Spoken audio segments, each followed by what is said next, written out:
Hey everybody, welcome back to We Are Podcast. You're listening to I Hate Being Sober, Season 1, Episode 7, A Conversation with a Trans Woman. If this is your first time checking out the podcast, please head over to your favorite podcast app, Spotify, Stitcher, Podbean, or iTunes, and give us a like. Also, if you have a chance, head over to our social media. All links can be found in the description. And with that, on to the podcast. Good evening, everyone, and welcome to I Hate Being Sober! And now our host, Doug! Hey everybody, welcome to I Hate Being Sober. This is Duck. Thank you so much for checking out the podcast today. I am super excited. I was able to get someone on the podcast who has a perspective on life many of you need to hear about. Somebody who I met through OkCupid. And I'm super, super excited to talk to her today. Hi, Sofie. How are you doing today? I'm doing well. How are you? I am doing excellent. I am super excited to do this podcast today because we are going to talk about you and how you are a trans woman and how you decided that you wanted to go that route with your life and what that is like. And I want to say up front to everyone listening, I am new to the idea of trans and the trans world, so I'm going to make many, many mistakes. Sofie is going to correct me if I say something stupid because we want to get this right. And we're going to learn together how to communicate properly. So bear with me as we talk about stuff. But first of all, let's talk about how we met. Like I said, we met through OkCupid. We started talking. You are definitely into nerdy shit, just like myself. What all would you say you're into nerd-wise? I know video games, at least. We talked about that quite a bit. Yeah, video games. My biggest hobby is definitely reading. I read probably a book a day, at least. Did you just say a book a day? Yeah, well, I've already read one book today, actually. I'll probably start another. And also, when you were younger, you played almost professionally for, what game was it again? World of Warcraft. World of Warcraft. So how do you get into something like that? Way too much free time, really is what it comes down to. You didn't get to go professional with that, but you did spend a lot of time in college. College is when you decided that you might want to transition. So how long ago was that? That was, that was 3 years ago. I started hormones April 3rd, 2017, so 3 years ago. Okay, just over. And so when you say start hormones, that's part of the transition, correct? Yeah, that is part of transitioning. Okay. When you begin to go out in public, like presenting as the gender that you identify as, you can do that before, after, whenever, right? That's just like a personal thing, whenever you feel comfortable doing so. We'll get to that. We'll definitely get to what transitioning is and how that process works. And I'm real interested in the mindset, because I feel like it's the mindset's actually when the transition begins and the knowing that you want to go that way. But you said from a young age, you kind of had an idea that you felt alien in your body that you were born in. Is that correct? Is that the right way to say it? Or how would you describe it? Yeah, so like looking back at it, I totally had gender dysphoria from a very young age. From 4 or 5, I knew that something wasn't quite right. For example, I found out, or I learned what intersex people were when I was 6, I think. My mom had read the book Intersex for her book club, and even then, I guess her idea was, get the sex talk out of the way at an early age in a very clinical way. So that way, none of those conversations are really awkward when I'm old enough to actually have more insight into that sort of thing, right? You're the oldest child. That's right. And you have a little brother, correct? That's right, yeah. So I had a very basic knowledge of the birds and the bees. And so when she explained to me intersex people, I was like, oh, well, maybe that's what I was, and they just got it wrong. And I never voiced that thought, but it was definitely something I did think and I wondered about. And then once I was able to really understand what I was thinking, I was like, well, that's not the case. Yeah, definitely there's a marked progression of dysphoria even as a really little kid.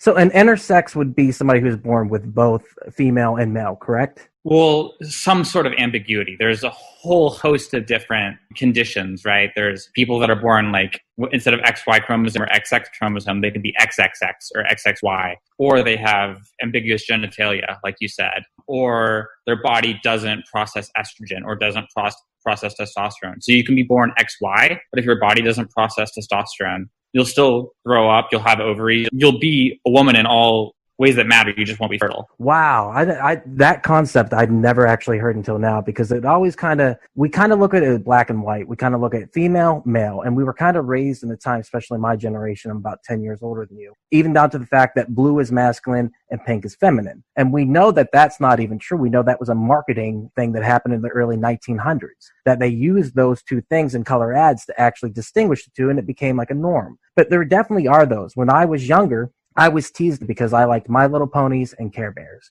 And they picked on me nonstop in my family. I was never into G.I. Joes. I was never into cars. I was never into any of that shit. So obviously, there's a big thing in my family where Duck is gay. And everyone says Duck is gay. And I always say I'm 70-30 because I accept who I am as a person. I can have all the fun I want, flirt with gay people, do this and that, but I don't have an interest in actually having sex. But I'm open to the fact, like, if a guy's hot, I'll be like, that dude's hot.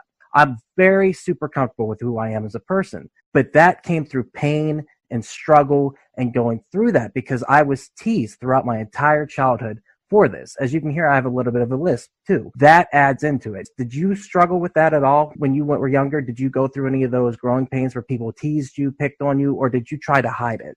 Oh, like you wouldn't believe. Yeah, I was totally like picked on as the gay kid growing up. You know, like the bullying actually got really bad in elementary school to the point where, you know, like I had like a counselor and stuff like that because like it takes a lot for fourth graders to be able to like start telling you to kill yourself and stuff like that. It was pretty intense for how old I was. What? Okay, time out. The fourth graders were telling you to kill yourself. Yeah, and I was in fourth grade too, yeah.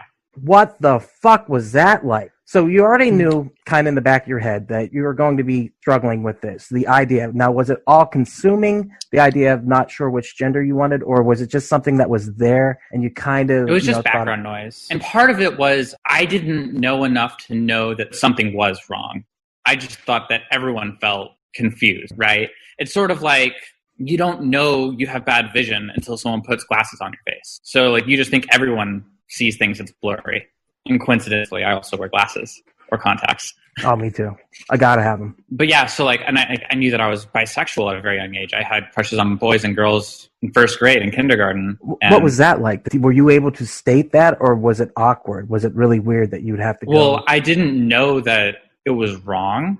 And so I didn't know that I was breaking a cultural norm or like a set expectation or anything like that, right? I was just like, okay, I have crushes on boys, I have crushes on girls, whatever. I was awkward little 6-year-old and I didn't tell anyone about my crushes, boy or girl. So I never was in a situation where I was like, oh yeah, I have crushes on boys and girls, and had someone explain to me that that was something that was atypical. And so when people started bullying me for being gay, I guess they just picked up on like effeminate behavior or something like that. That's the first time I realized that how I felt was atypical. I shouldn't say atypical, right? Because it's just not... Well, what's not accepted was it's not the assumption people make, the default assumption. Right. And so in your school, were you the only kid struggling with that, or were there any other kids that you saw?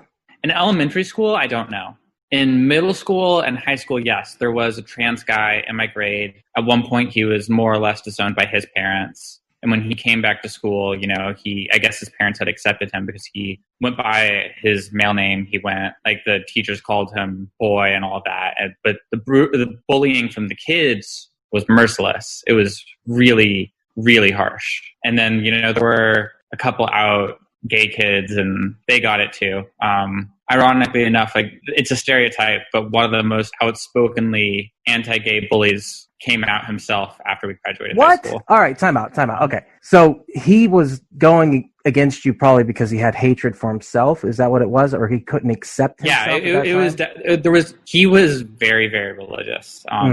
His family is very conservative in that way. So he grew up going to a church, I assume, that made him have some amount of self-loathing. I assume it was projection because he definitely had his own battles he went through. You got bullied. Did it change at any point? I do know one thing that I like about your generation is they seem to be more accepting and people seem to be more open. And I was telling a friend recently, I feel like our generation, people in their 30s right now, are the generation that really struggled with racism. And we're still struggling with it, obviously. And your generation is dealing with a lot of these issues of the LGBTQ community. Did it get better as people grew up and people became more accepting, or did it still stay hard no matter where you were? Yeah, it definitely got better. It sort of petered out towards the end of middle school. I think by the time people got to high school, they all were mature enough to not just like parrot the views of the adults around them, right? And not specifically their parents, but maybe their teachers, their pastors, other figures in their life that might be homophobic. Or they grew up enough to be bold enough to speak out against those, even if they didn't have those sort of people in their life that were homophobic. Yeah, by the time I got to high school, I personally didn't really experience a whole lot of bullying. That trans guy I mentioned did, but I think that was more due to the fact that he was a lot more outspoken than I was, right? I come out privately to my friends as bisexual. I still didn't know I was trans. I don't know. I think someone appearing to be gay or bi was far more accepted than someone being trans even then. I mean, what did you view that person going through? God, that just sounds so hard. Did people, I don't know. Do you think either is easier to transition from male to female or female to male? I don't think one is easier than the other. They're easier in different ways and harder in different ways. Right. They definitely face their unique challenges. You know, as someone who has dated and been friends with many different trans men, I can say that it's definitely not easy. There's definitely challenges to it, just like there are challenges to what I went through. Let's get back to the college. You became friends with somebody who was polyamorous, and they were in a polyamorous relationship with their husband, and you became close friends at that time. And you said that you weren't interested in really a relationship with them, but throughout the community that you found within polyamory, and you are polyamorous. You don't want to talk about that. That's right. I am. Okay. And everyone knows now Duck is polyamorous too. Getting into the world. Can't wait to dive in. It's fucking wonderful. Go read the book, The Ethical Slut. It's going to change your fucking life. You have no idea. It'll change the way you think about shit. It's unbelievable. Another good book on the subject of polyamory is called More Than Two. And that's more about navigating a relationship that started as two people that opens up. So like, you know, if you're a couple and you're considering polyamory or thinking about it, definitely a good resource to look at. It's not an easy lifestyle, and it's something you'll be able to go back and listen to me and Sally when we did Horrocast. And we talked about how difficult it is to sometimes navigate. But the one thing about polyamory that I love is it does help eliminate jealousy. Doesn't mean you're not going to get jealous, but you accept a lot of shit up front and you're open to communication. And so many people are not open to communication in relationships, and that's what destroys relationships. Whether you decide to be monogamous or polyamorous or whatever you want to be, just know there are choices out there, and please do the research and decide if it's for you, because it can be life-changing. Just like Sofie here, she literally got into a friendship, and then you ended up meeting somebody at that point that transitioned already. Is that correct? Right. So while I was in college, I made a very good friend, and she and her husband were polyamorous. But her best friend was a trans woman. I met her through them. We spent time together outside of work in a personal setting, because I actually met her because she was a bartender. And so we would like go to the bar and hang out with her. She told me her story, and the entire time I was like, wow, I'm so jealous. You know, this is someone who has all these complicated, twisty, messed up, sort of confused feelings and found a path out away from them. And I was so jealous of that because I had those feelings. And as soon as I realized I wanted what she had, it was just like a light switch. It was like, oh, duh, I'm trans. And like, I went from not knowing to like being 100% certain in an instant and never looked back. Wow. So it was that quick. And were you struggling at that time, or had you made kind of peace with who you were as bisexual person at that time? Actually, at that point, like, so like I identified as bisexual from, you know, like as soon as I knew what bisexuality was up until, you know, I was like 20 maybe. And then I briefly identified as gay, not because I wasn't attracted to women, but because intimate relations with women were very difficult for me because of dysphoria. I didn't really have the words to explain that or the ability to really capture what I was feeling. The sort of distress in those situations was enough for me to think, well, maybe I'm just gay. And once I realized I was trans, that explained that as well. I was like, oh, well, I'm not just gay. I'm bisexual. It was dysphoria making those situations uncomfortable, not anything to do with the fact that they were women. And so what is dysphoria exactly? So dysphoria, in particular, gender dysphoria, is a clinical term used by doctors, therapists, psychologists. And so when people say that being trans is a mental illness, what they're referring to is gender dysphoria. It's in the DSM Volume 5. Basically, it's the handbook that psychologists use to diagnose you with stuff. And so gender dysphoria is, I don't know the official definition, but it's more or less sensation of distress or discomfort because of the gender you were assigned with at birth. And so you can be trans and not have gender dysphoria. Some people don't have gender dysphoria, they're just happier another gender. So, you know, you can be assigned male at birth or assigned female at birth and not experience any gender dysphoria until transition. And that's great. But some people do experience it, and I definitely did. When you were younger, you talked about you would go to your parents and ask to be recognized as a female name. I think that's important because that's what you're talking about right now, correct? That's one example, I suppose, of looking back. I was like, oh, that behavior was atypical. I was a very fantastical kid. I loved to play pretend and dress up and play house and all the other different games. And I was always the mom when we played house. And whenever we played pretend, I was usually a girl. Not always, but usually a girl. When I wasn't, it was because there was some really cool character like Jack Sparrow or Obi-Wan Kenobi or something like that. But usually I'd want to play a girl, unless it was a story where all the girls were weak, like if you're playing pretend as the Princess Bride, you don't want to be Princess Buttercup. But right. Because she doesn't have a sword. And obviously, and all the boys have long hair. So you can be Inigo Montoya and have a sword and have long hair. And so that was fine. But yeah, I would definitely play pretend.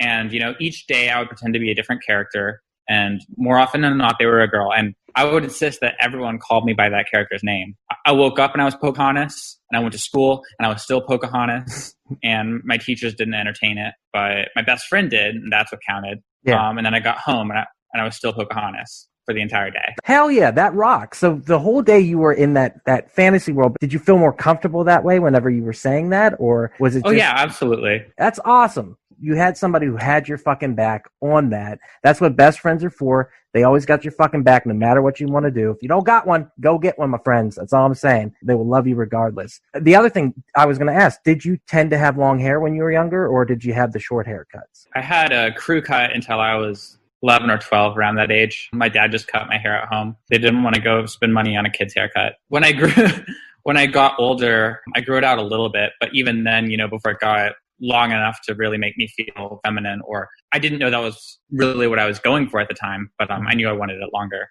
And before I ever got to a length where I was comfortable with it, they always made me go get a haircut, which is fine. They don't want you to look like you have a mop on your head either. It was definitely frustrating. Let's kind of go back to college. You had that epiphany. You had that moment when you talked to this person. Were they just explaining it the way you're explaining it to me right now? What was it about that moment where you saw her and you were like, listen, I get it now. Like, it clicked. Like, that's what I want for my life. It's kind of like we're doing right now. It was just like an intimate discussion about her history and her story, and the sort of trials that she went through and the feelings that she had were all so relatable to me. And is it a similar experience with other trans people, you think, or do you think everyone it's wildly different? Everyone has their own story. There are some people who you look back at their childhood and even they will say, yeah, there were no signs there. Like, I had no idea. And then there are people like me who I can point out all these different things looking back at it. So, it's different for every single person. And there are people who don't realize they're trans until they're, I know an 80-year-old trans woman, and she didn't know until 4 years ago, right? Wow. And that's crazy, because the concept that it could just hit you one day, oh my God, like, I want to be a woman. That concept is so alien to me. But you're saying that it is something that happened, and people have a wake-up call, and they just go, you know what, this doesn't feel right anymore. And it can be that late in life. It's mind-blowing. It really is. But that's a really cool thing to know, that people at some point have that happen, and then they're brave enough to make that choice too. I do want to go back to also, you talked about an interaction with your parents. Are you okay with sharing that? Because I think it's powerful. Yeah, sure. Which interaction? The one where you said that you were at the dinner table. That was when you really came out. So you knew when you talked to this bartender, that's what you wanted to do. How long before that in this interaction was it? So that was in early December. And then I came out to my friends around Christmas, New Year's time. How was that? Was that hard? They were all super great about it. None of them had a single bad thing to say. It was kind of awkward with the guy I was dating, because he was gay. And so... No, that was a no-go then? We continued dating for a couple months. We tried to make it work, but no, it didn't work out. Which happens. It's fine. We parted on good terms. It must have been February. We were at the dinner table. My mom and dad were talking about someone she had encountered at work who was trans. And they were saying very uncharitable things. My dad especially. And at that point, had you came out as gay or bisexual or whatever you were at that time? No. Well, I had to my brother, but not to the rest of my family. Super cool about it, by the way. Yeah, my brother is great. I love my brother. He's an absolute sweetheart. But no, everyone in my family is a lot older than me. Like, besides me and my brother, I have no blood relation under the age of, I think, 55. Oh, wow. Yeah, they're all ancient. And a lot of them hold more conservative views. So I was very reluctant to come out because I did not think that they would take it well. There's definitely something to that, too. And you've mentioned it twice before. Christianity, that's going to be a big hurdle. Everything they teach within Christianity, I'm a Christian. I always say I'm the worst version of a Christian because I am a Christian, but I don't follow hardly any of it. Other than having faith, that's the only thing I have. But I know a lot of it is just to keep people down, and especially when it comes to all this shit, like for me, it's disheartening because those conservative values do go with that. And we could get into the Reaganomics of it and all that crap, but we don't need to. If you're interested in that, go look at that yourself. Do you come from a Christian household then, or just a conservative family? Christian household. My dad is the son of a pastor. Oh, So, oh yeah, that's got to be a really rough conversation then. Oh, okay. You're at the dinner table, and they're talking shit on a trans woman your mom works with, correct? So my mom is more or less a consultant. She works with a lot of different companies doing different things. And so she just encountered a trans woman at one of the places she was working that week. Yeah, they just didn't have very nice things to say at all. And I didn't come out right then, but I said, how would you feel, if that was me and someone else was talking that way about me? You wouldn't like it very much. I later came out specifically to my mom in the same way, put yourself in my shoes, as someone who is like that person. It hurts to hear you say those things about someone like me. And so it was a lot easier for me to come out in order to defend someone else than it was to defend myself. And I think that's true of a lot of people, of a lot of things. We are all able to take a bit of an emotional beating, but we don't want that to happen to anyone else. So the same way, anyone will stand up to a bully that's bullying someone else. Right. It was a week or two later that I came out to my dad because my mom was adamant that, he'd be fine and he wouldn't make a big deal about it. I was convinced he would go crazy. He took it better than I expected, to be sure. What was worst case scenario for that? Oh, I was prepared to be disowned. At that point, I was working. I was not living at home. The worst case scenario was that I lost my relationship with my dad, which would have been awful. But it was not a situation where my personal safety was at risk. And that's very important that you say that you thought you'd be disowned, that you still had to go with your truth and what you felt in your heart and begin the transition knowing that. But when people say they don't get it, I always say to them, because I am a supporter, but I always say from my perspective, how could somebody decide to make a life choice that can destroy everything they've ever had if that isn't true? They're willing to risk it all. And in that moment, I don't know how close you are to your father, but to be disowned, that's huge. So to speak your own truth and to be the person you want to be able to give up everything, there's something there. That's why I believe it's real. And I feel like if I could express to everyone else, anytime people ask me oh, I just don't get it. Because they say that all the time. Oh, I just don't get it. I can't understand how they do that. It's can you imagine believing something and knowing something so much that you were willing to risk everything to take a step? There's so much bravery in that. And what was that like to step out? You're literally stepping out on a tight wire with no net underneath you. You don't know what's going to happen. What was that like? It was the scariest thing I've ever done, for sure. Bar none, that was the hardest thing I've ever done. And having experienced the things I've experienced, that's saying a lot because I've unfortunately done a lot of scary shit. Yeah, it was definitely the hardest thing in my life I've ever done. But what you had to say about the willingness to risk everything to live your truth is so true. If you look at the numbers, and numbers don't lie, if you look at the numbers of houseless youth, 40% of people who are homeless under the age of 18 are LGBT. 40%? And the majority of them are trans. Yeah, 40%.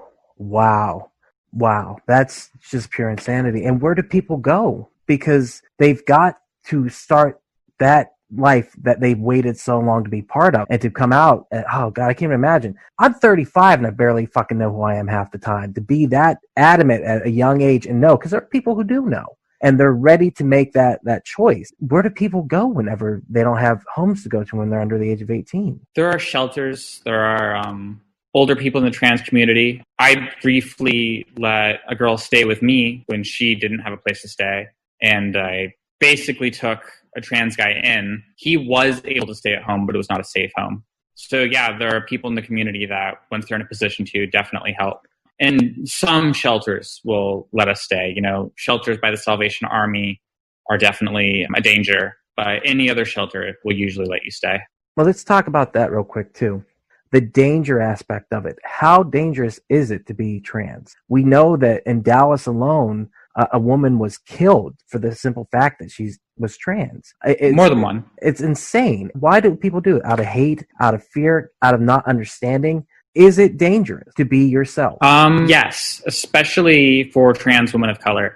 If you look at the deaths, so many of them are trans women of color. Like of the trans people that are killed, so many of them are trans women of color. It is definitely dangerous. Do you ever feel like you're in danger for your choice to be a trans woman? Oh, absolutely. I've definitely felt unsafe. And you said a trans woman was killed here in Dallas, but the truth is, I think 4 were last year, 1 has been this year, and then 2 or 3 were the year before that. Here in Dallas. I want to tell you a story. I don't know if it fits, but it was one of the weirdest situations I've ever had. One year I went Halloween and I played a character called Aunt Edna, where I put on a wig and I put on some big old balloon titties and I went out. And I talked like this the whole time. I was like, come on, sweetie, come on, baby. And I was having a blast. I was having so much fun. I was in character the whole time and making people laugh. But then by the end of the night, once the alcohol started flowing, I kept getting sexually harassed over and over and over again. People would slap my ass. People would come up and grab my fake boobies. People would do all these things. And finally, the culmination of this, I was outside. I was leaving the bar. I was done. And this group of people, they literally grabbed me. And I can't remember what exactly it was, but it was very sexual. I think the guy smacked my ass really hard. And I turned and I grabbed him. I threw him up against the fucking wall. And I was like, I was ready to kill this guy, right? And all of a sudden, 3 of his friends were on me, and they were holding me down. And they're like, "Let him go, let him go. He's really going to hurt somebody here." I'd never experienced that. Just by going out on Halloween and dressed as a woman, I got accosted so many times. Is that like something that happens on a normal basis? Do people treat you like that? Do people demean you like that? Because I felt demeaned like the whole time. Yes, it happens a lot. Definitely more than you would expect. And a lot of the time it has nothing to do with sexual attraction. It has everything to do with the person doing it just being a bastard. I know a trans guy who's 16 now, but since he was 14, he's been sexually harassed in public transportation for being trans. And he rides the train everywhere. So every day he is scared. And every day he gets harassed by men for no reason. So yeah, no, it's definitely a real phenomenon. I know that's some of the bad stuff that we've talked about here, and I apologize to go so deep there, but my brain went there because it seems like it's hard, but also rewarding because you are you and you seem very happy. Do you love who you are as a person, though? Oh, yeah. So that's what it comes down to is love and wanting to be yourself. Like I totally 100% love myself as a person. It took a lot of time to get to that. So when you decided in your head that went off and you're like, yeah, I want to transition. I think I want to do that. How did that process start? It took me a couple days to come to terms with it completely, to like really grasp the ramifications of what I wanted or what I had like realized. Yeah, it was pretty quick. And I realized I was trans early December. Like I said earlier in the show, I started hormones April 3rd. Just about 4 months later, I started transitioning, I suppose you could say. So when you say transitioning, what are the steps of that? The first one is the acceptance. Is that correct? It depends on who you ask. Okay. Everyone will tell you like how it is for them. But for me, I saw transitioning as when I started hormones. In some countries, like for example, I think it's Sweden, you have to present as female for a full year in public before you can start hormones, which is a full year of being sexually harassed and being called awful slurs. I can't even imagine. What was that like the first day you went out as a female? Were you scared? Yeah, but I'm also lucky that I've always had feminine features. You know, I've always been slim and not masculine, and I never really grew facial hair. All these other things were in my favor. By the time I started presenting as a woman in public, I was also to the point where my gender was ambiguous. Just on a one-off glance, you wouldn't be sure one way or the other. So that ambiguity let me slide, I think, a lot of the times when other people might not have been so lucky. So being a little bit androgynous made it easier. And was it exciting? That's the other thing, because I'm going to go out and start to live the real life that I want to live going forward. How did that feel? Yeah, well, it was totally nerve-wracking. I was so nervous. Once I got over that, yeah, it was great. It was just like wonderful sense of euphoria, I guess, sincerity and like happiness, really, just pure happiness. Did you get dressed up? There was a wonderful, I don't know if you watched Joe Rogan ever, but there was a wonderful one where he talked to Eddie Izzard. And Eddie Izzard is one of my favorite comedians ever. And he talks about being in boy mode and girl mode. boy mode being, he would wear what is typically boys' clothes or whatever, may not wear makeup, might not do his nails. Girl mode would be the opposite, wear a fucking amazing dress, put on the mascara, look amazing, right? Did you have that at the time, or was there a transition period in between? No. And a lot of trans people do use the terms boy mode and girl mode. I definitely had days where I would do one or the other based on how lazy I was feeling. It's a lot of work to be a woman. It's a lot of work. Yeah. Yeah. Well, and it would be a whole lot more if I wore more makeup than I did. I don't really wear a whole lot of makeup. If I did, especially back then, I would definitely have gone out in boy mode a whole lot more. How long did you do that? You said 4 months before you started taking hormone therapy, right? Mm-hmm. What was that like when you started that? Did you feel a change happening? Because obviously you said weren't really worried about the testosterone in the first place, but did it really change the way you felt inside as you took that? Yes. A lot of trans people will refer to it as brain fog. And that's something you can experience not just for being trans, but like a whole variety of different things can cause brain fog. Just being tired can make you feel foggy, right? But starting on hormones definitely made me feel like I had brain fog my entire life up until then. Just like a clarity of purpose. Wow. That was really good. So you felt like you were up here and then like it brought you down here to where reality? Is that what you're saying? More like when you're being introspective, right? Like you have like an idea of yourself, your self-perception. And when I started taking the hormones, I felt like I was much more in tune with myself in that way. At that point, you had decided to transition. How long is the process? And you could have just continued to take the hormones and that would be it, correct? That's trans. You're transitioning to a woman and that's it? Or do you go the step further? Or how does that play into it? So that's really just a personal choice. Some people choose not even to take hormones, but really transitioning is more about reaching a point where you're comfortable with your own body, whatever path that takes. For me, it was taking hormones, and I still take them today. I suppose I don't need to. I'm definitely at a point now where like I would not say I'm transitioning anymore. I am trans, but I'm not transitioning. I'm just a woman. I live my life as a woman. No one ever looks at me and says, "Oh, that's a guy."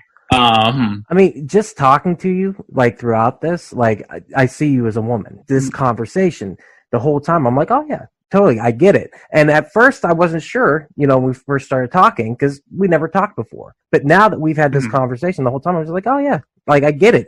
It was weird because it actually clicked in my head.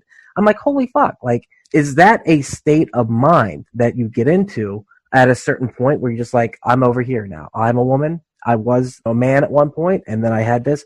When did you have that clarity, or did it happen pretty quickly? I felt like I was done transitioning 9 months ago, 8 months ago, around that time. And there wasn't really anything that precipitated that. Like, there was no, like, one final culminating, oh yeah, okay, now I'm done. It was just like, I hadn't felt dysphoria for several months at that point. I hadn't been misgendered in public. I hadn't all these little different things that sort of edge on your nerves as a trans person transitioning had sort of faded into the background. With that being said, I was at a point where like not dealing with those anymore. I stopped experiencing not all, but many of the negative aspects of being trans, the things that, get on your nerves, the things that grate on you day to day. And at that point I was like, okay, well, what are my next steps in becoming more of myself? And really they were just stay the course. I don't have any other steps I want to take. I'm happy where I am right now. Okay, I'm done transitioning. Yeah, that's really it. It's so fucking exciting because you went from chaos and you weren't sure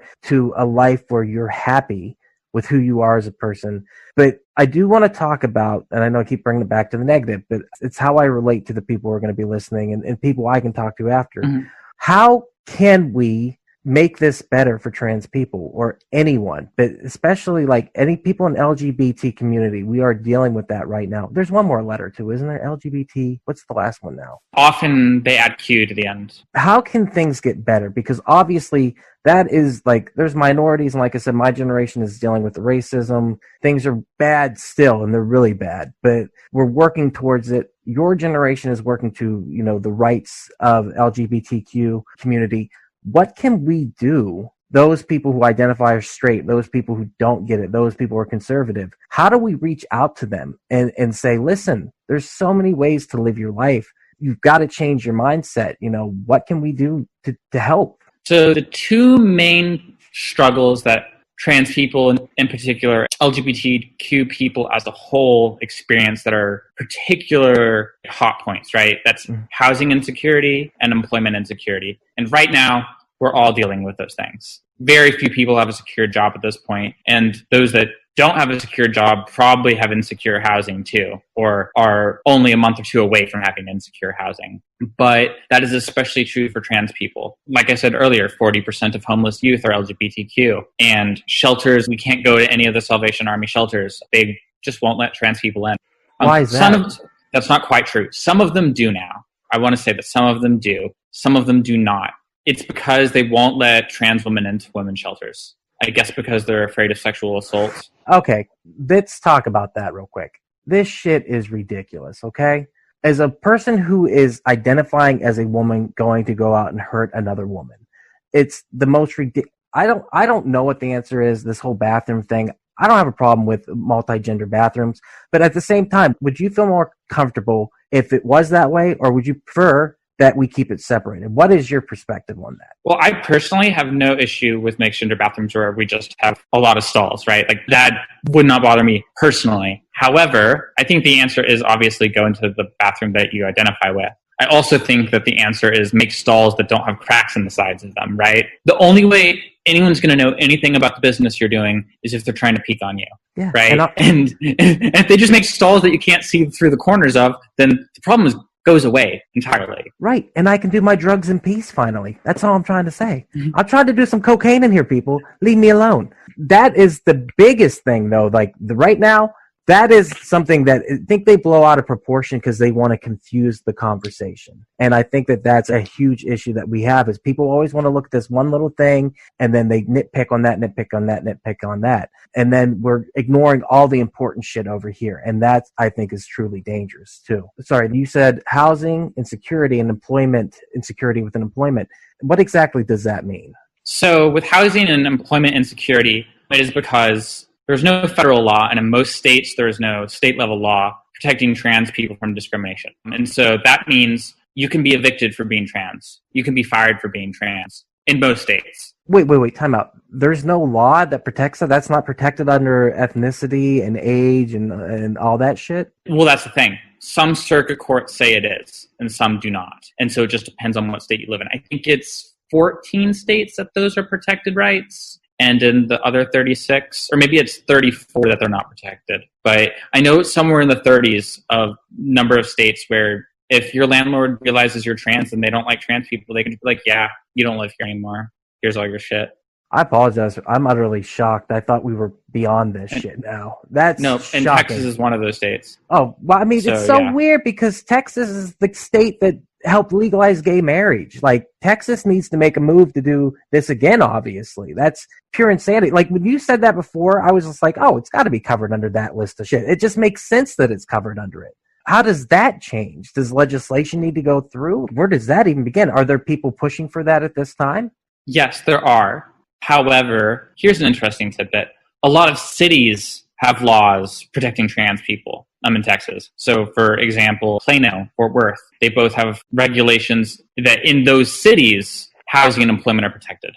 But at a county level, at a state level, at a national level, there is no protection. If you look at where your trans friends are living, because trans people tend to be low income, they're not living in the cities where those protections exist. Most trans people can't afford to live in Plano. Most trans people can't afford to live in Frisco or Allen. Or Allen isn't one of the cities with protections. But of the cities that do have protections, most of them are high income. And that's just because high income trends with more liberal politics.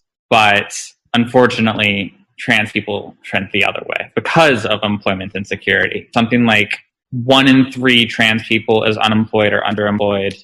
We also have a lower amount of people that are college graduates. Yeah, because you can be fired for being trans. I had a job that I was pretty sure I lost for being trans. I don't know. I know for a fact that there are jobs I didn't get because I was trans. And so that discrimination is allowed, though? Yeah, it's legal. That's insane. That's absolutely insane to me. Is that something you have to think about, too, when you go for a job? You know, like you said, oh, it sucks because me and my friend Suzanne, we always talk about the glass ceiling for women alone, you know. There's no denying that men have it way, way fucking easier. And especially white men. We got it so fucking easy. And if you don't believe that, you're insane. Women, there is a glass ceiling and you have to bust through it. I love Suzanne. She's a fucking feminist. And she's my favorite feminist because she just does it, and always just makes it happen. It's scary though, because I don't experience that. I don't know what that's like, and everyone else does. How do you bust through that? How do you make yourself, because obviously you've got to, I don't know how to say it, like by being a trans woman, the world in a lot of ways is against you. How do you deal with that on a daily basis? I feel like that's the truth. I apologize. Is that the truth? No, it's fine. Yeah, I think that it is the truth, especially for trans women of color. And it's not just trans women. Trans men also have it very difficult. They're kind of invisible because a lot of the figures we have in popular culture are trans women when we get any representation at all. No, I think that you're right, that it is harder. And I think that the best way that can be combated is by changing the conversation away from these issues need to be nitpicked. Trans people deserve rights that everyone else already has. It's not about bathrooms. It's not about any one hot button issue. I don't care about the military or any of these other one-off things. I care about one thing, and that is legislation that says trans people are protected from discrimination. And everything else will follow suit once that happens. And don't get me wrong, it won't change the minds of people. But I don't care if people think I'm a freak or people don't like me, right? Because people aren't going to like me for a whole lot of reasons. For my politics, for my hair color, maybe, I don't know. Kids bully people for all sorts of reasons. Because I wear glasses, I was a Four Eyes, right? I don't care that people don't like me. They can always find a reason not to like me. I care that they're not allowed to do anything because of it.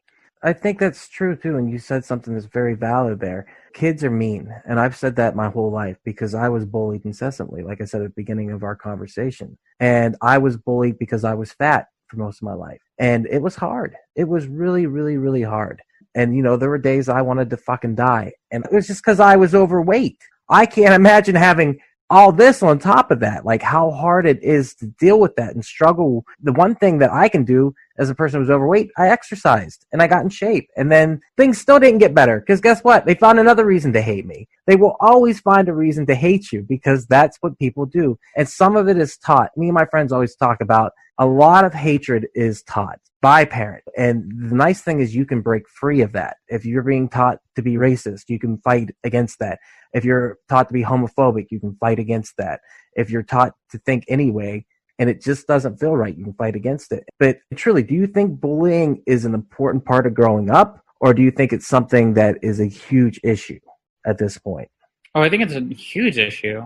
I do think it's not something that will ever be eradicated completely, but that doesn't mean we should just give up. Same for a lot of things. No, yeah, I think bullying is a huge problem. You read every day in the news that kids somewhere killed themselves because of bullying for one reason or the other. And it's awful. It's disgusting. We should definitely try and change that. But do you think bullying is an important part of growing up? Because I feel like it is. But you have a very different perspective on it than me. Do you feel like if you were bullied less, things would have been different? Or do you think you would have found your way eventually? I think that there are two types of bullying.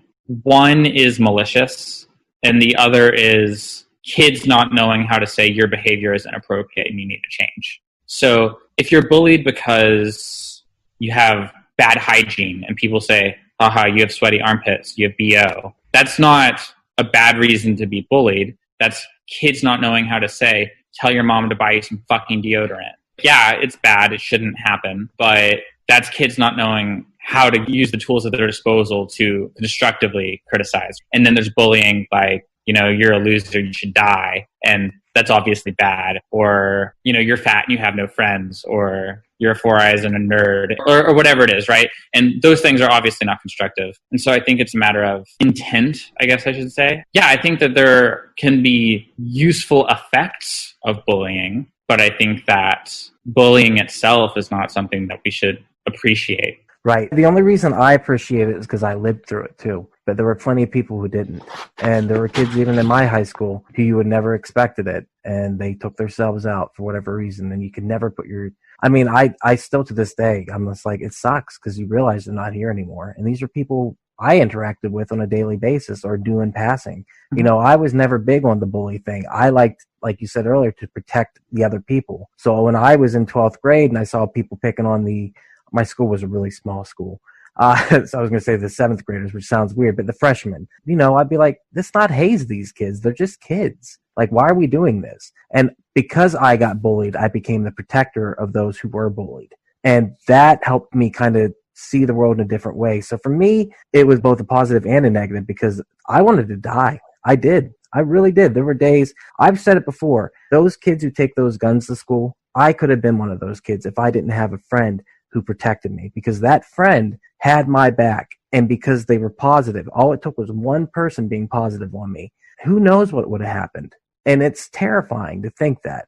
But bullying is a serious issue. I don't know how we got on this, but I think it's part of this conversation, of course.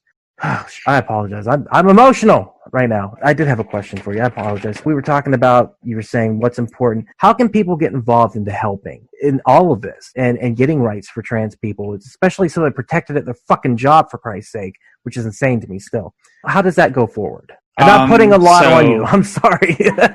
Yeah. So one thing you can do is, especially if you work for a big company, so if you work for a company with more than, 300 or 400 employees, your employer probably has a diversity and inclusion initiative. And if they don't, then you should get on that and encourage them to do so. But if they do, you can get involved with that. A lot of, especially the biggest employers, like anything Fortune 100 or 500, will usually have some sort of LGBTQ group or initiative or something like that. And that's great that there are employees that work there that are those things, or, are trans, are gay, are bi, are all sorts of different stuff. But being able to encourage those voices and make them heard is really important. And there's stuff like the Trans Lifeline, which is not just a suicide hotline, but also, just for trans kids who need to talk to someone to know that they're not the only trans person out there.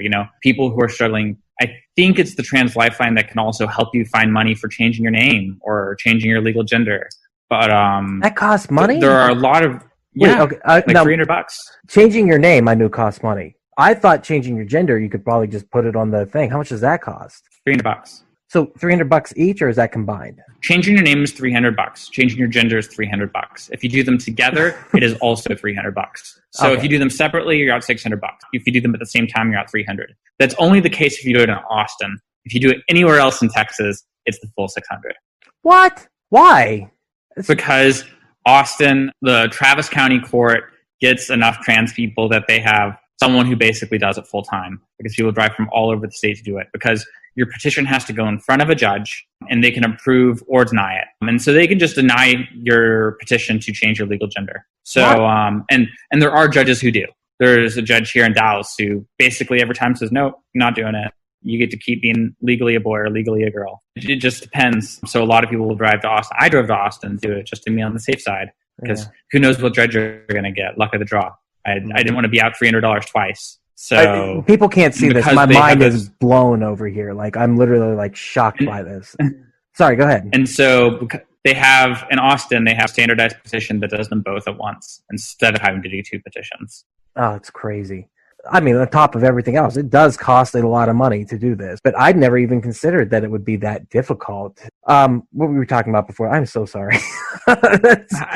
How you can help trans people. Okay, and thank so you can volunteer at your local shelters. They always need more people. They always need more money. They always need more resources. Yeah, there's so much you can do to make trans people's lives a little bit easier, especially trans youth. And, if you're young or you have a kid in school, even if your kid is straight or cis, you can advocate for the school board to make sure that they're treating trans people equally, to make sure that they have bathrooms that they can use, to have facilities that they can use, locker rooms where they feel safe, that sort of thing. Making sure that the teachers have to use the correct pronouns for the kids in their classrooms.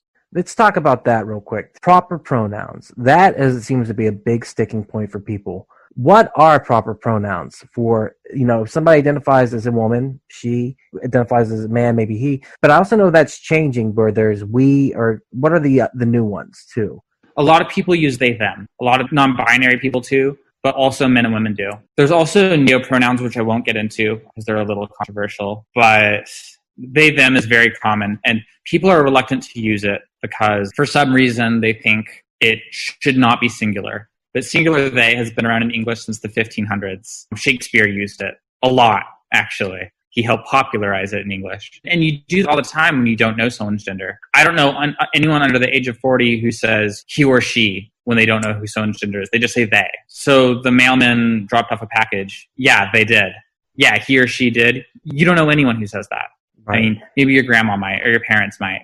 But people our age, they don't really say that. And so this idea that you never do and it's so weird and it's so uncomfortable, it's more that you notice when you do it on purpose. You don't want to feel like you're having to put in work. Maybe you don't mind putting in work. It just feels awkward because you're doing it on purpose and you don't want to step out of your comfort zone. Or any other reasons. There's a lot of reasons why you might not want to do it. But really, at the end of the day, is a little bit of work on your end more important than your respect for the person you're talking to. Because if you respect the person you're talking to and you care about them, even at a superficial level, they're your coworker, and you care about them because you don't want them to send you passive-aggressive emails, right? You don't have to care about them on an intimate level, but just on some superficial level, you don't want to piss them off. It costs you nothing except maybe a little bit of awkwardness when you have to remember, oh, hey, I should use the pronouns that are on their name tag or whatever like that. Or this is my friend. I care about them and I want them to be happy, so I'm going to use their correct pronouns. At the end of the day, it's a matter of, does the respect you have for that person outweigh a slight amount of effort, even if you don't get it? I think you said the best thing. Let it be awkward for a second. When we started this conversation, I said, hey, I'm going to say the wrong fucking thing. I know I will at some point, and I'm sure along the lines I've said something stupid in here. But I'm learning, and that's the thing. We're having a conversation, and that's how you learn. And that's why I wanted to have this conversation, so I can understand more. I know you probably get sick of it. You probably have to have this conversation all the time because you have to introduce people to it and the concepts. And I know it's got to be exhausting, so I appreciate it. It really does mean a lot to me. The one thing I want to talk about big time is how fun is that community. How fun is being trans and your friends and your relationships within it. Looks like a fucking blast to me. Like I said, I love me some gays. I do. It's so much fucking fun. What is it like to be part of that community and be so close-knit and know so many people and have each other's back? You're saying that you had people come live with you because they had nowhere else to go. What is it like? Well, I will say that I am not nearly as integrated in that community as I used to be, for various reasons. Every trans person is just like any other human out there. There's good ones, there's bad ones. Yes, it's great to have a community that will have your back. I know that if I were ever in a position where I couldn't afford my hormones, or I wasn't sure I could pay my rent, someone would find me hormones, or they'd find me the money to buy me hormones. And if they couldn't help me pay my rent, then they'd offer me a couch. Even if they don't know me that well. We met at a party once, but we're both trans, and we both have gone through the same struggles, and we both have a certain amount of shared knowledge and emotional understanding that will let us connect on a level where even if we don't particularly like each other, there is a certain amount of understood knowledge and respect that goes a long way. And I imagine the conversation, we're having this conversation specifically so we can talk about this, but we didn't talk about the fact that you're trans for the first 2 days we talked. It never came into the conversation until you brought it up. And I imagine that's how most conversations are after the fact. I don't even know if we'll ever talk about it again. It honestly doesn't even matter. But because I wanted to have this conversation and I wanted to be able to share with people what it is. But how often do you even talk about it with other people? Is it a common thing you guys talk about all day, or are you just going with your life and it's just a part of your life altogether? I think that really depends on where you are in your journey. When I first realized I was trans, for the first year or so, it was the biggest thing in my life because it's such a massive life change. It kind of has to take over your life for a little while, just because the changes to your body, the changes to your thoughts, the changes to your emotions, the changes to everything, the changes to your relationships to the people around you. And just the way you experience the world changes at such a fundamental level that it kind of has to take over your life for a little while. But after a couple of years or months or however it is, because it's different for every person, but for me, it was after about a year and a half, I got to the point where it didn't really take up so much of my thought as much as it used to. And so, now at this point, it's background noise. I am not a trans woman. I am a woman who is trans, right? It's not the defining aspect of my personality. And so, these days, it's not something that I bring up really unless it needs to be brought up. For a while there, I was definitely a card carrying, I'm trans, what of it? So it got to a point now where you're just I'm a woman. this is who I am. And, I'm over here, and it was part of my life. At one point I was over here, and that was the journey, and now I'm over here, and this is how I'm going to be for the rest of my life. But you also can share your experience with others. It's so important. I appreciate this once again. I say that over and over again because people don't communicate on a daily basis with somebody who has went through the journey that you've went through. And I think that's how we begin to have an understanding, which I will never understand. I will never be able to put myself in your shoes, just like I won't be able to put myself in anyone else's shoes. But by communicating and saying, hey, tell me what it is, and having an open conversation, I think is so important. Me and my buddy Javi were talking about, 50 years ago, we might not even be able to be friends because segregation. It's terrifying to think that there was a time that our friendship been looked down on, and 50 years ago, you might not have been able to make this journey. Things have gotten better as time went through, but we're so far away from a world where everyone's accepted and welcomed with open hearts, with loving arms. The point is, how far do you think it is away before this is the way it is and people can be who they want to be? I could not tell you. I have absolutely no clue. But if you don't mind a quick diversion and history lesson, I do have an interesting story that I think you'd find pretty cool. This is not the only point in time where trans people have been super accepted, even in Western cultures. In the 1920s, there was a hotspot of trans acceptance in Berlin, Germany. You could get gender reassignment surgery, you could get hormones, you could get all of it. In 1920s Berlin, there was a hospital dedicated and a school dedicated just to transgenderism. And they actually defined that as a concept back then. So what happened? The Nazis. They burned it all down. Fucking Nazis. It's always the goddamn Nazis. They ruined everything. So it was building up. We could have been here we could have been here over 100 years ago, is what you're saying. We could have been this progressive. Fucking Nazis. Goddamn Nazis. Every time. These fuckers. All right. You said that was a period in time where it was accepted and people were coming together and we were moving towards the right place. Are we doing the same thing now, you feel? Slowly but surely. Are there other ways? Are there books they can read? Are there documentaries they can watch? What can open up their heart and minds to let people in that they necessarily wouldn't let in? I stumped you. The only thing I can think of that they'll actually relate to is that is also approachable is Dallas Buyers Club. I don't know if you've seen that. I've never seen it before, but I heard Jared Leto was awesome in it. I have some issues with the portrayal of trans people in it, but just because I have issues with it does not mean it's not a good place to start. Oh, well, here's a good one. On Netflix, there's Sense8. I've heard Sense8's amazing, yeah. I actually did not like it that much. Yeah. However, it is a really good job of portraying sexuality and gender. I will say that much. And that's the Wachowskis who did that, correct? But they didn't get to finish the last season, though, did they? I think it got canceled. Yeah, but that was done by the Wachowski sisters. And I also like it because the trans person in the show is acted by a trans person also. So instead of having a man portraying a woman, like in Transparent, like in Dallas Buyers Club, like in most other media, they have a woman playing a woman. Yeah, I forgot they're the sisters now, aren't they? Because the other one transitioned too. Yeah, it's going to be cool. I thought that because the first Matrix is the Wachowski. Am I saying it right? The Wachowskis? I think it's the Wachowskis. So the Wachowskis, it was the brothers, and then it was just the Wachowskis, and now the next Matrix will be the Wachowski sisters. And I was like, that's kind of cool that they're going to be able to. Well, they've been.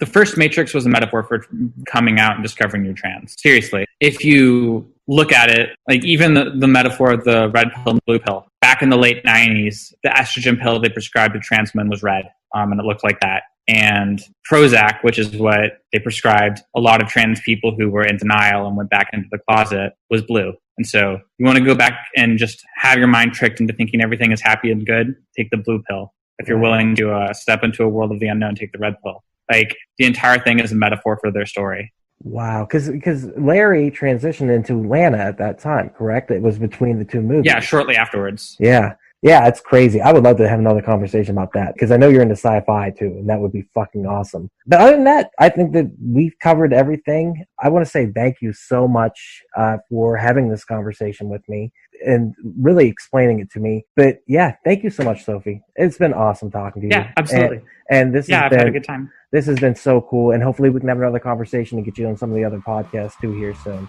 But otherwise, this has been Duck, and I've been here with Sofie, and thank you so much for listening. Have a good one, everybody.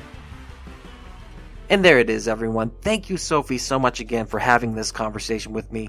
I can't express how important this conversation was. I appreciate it from the bottom of my heart. I hope you all have learned something today. And if you had, please share this. Share this with your friends and family. We need to have an open dialogue about our society and how things need to change. If you've enjoyed this today, please head on over to your favorite podcast app, Spotify, Stitcher, Podbean, or iTunes, and give We Are Podcast a like. Also, you can check out the other podcasts here on the podcast channel. We are Era. We talk movies, entertainment, whatever the fuck we want to talk about. That's me, that's Jake, and that's Javi. We're breaking down pop culture, and we're having a blast. We Are Bagu, a video game podcast. That's me and Dr. Ethan Eastwood, where we talk Atari to Steam and everything in between. Heroes, Gyros, a Dungeons and Distractions side quest. Me and the boys, we're playing some D&D, and we're having fun. Go back to the beginning of that campaign and check it out from episode 1. And if you have a chance, check out our social media. All links can be found in the description. Facebook, Twitter, Instagram at /WeArePodcast. Thank you so much again, Sofie, for doing this podcast with me today. If you've enjoyed it, please, as I said before, share it with your friends. And also, I got one final question for you. Are you sober? Are you? We'll see you next time.